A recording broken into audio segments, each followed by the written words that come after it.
জিরি ২ নং কুড়িগ্রাম বিএনপির মতবিনিময় সভা সম্পন্ন।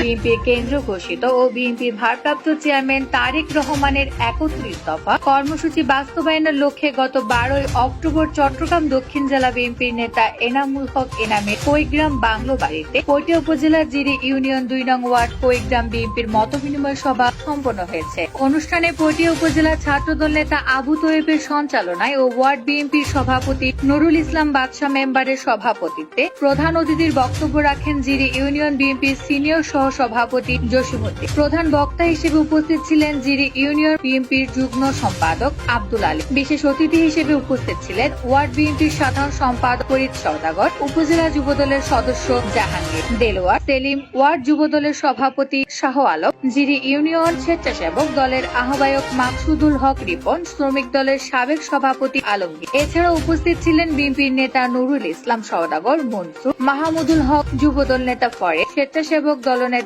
আনিস রাশেদ করিম, মনিরানী, রিফা, ছাত্রদল নেতা জাবেদ, সাফি, অনিক, মারুফ, জাকের, মাসুদ সহ ইউনিয়ন ও ওয়ার্ড বিএনপির যুবদল, ছাত্রদল, স্বেচ্ছাসেবক দল সহ অন্যান্য অঙ্গ সহযোগী সংগঠনের নেতৃবৃন্দ। কোন প্রতিশোধমূলক কোন কাজ করবেন না। তবে এই না যে আমরা আওয়ামী লীগ পেছিত সরকারকে মাফ করে দিছি, আমরা পটিয়ায় নেতা মানি আল হাজে নামুল হক নাম ভাইকে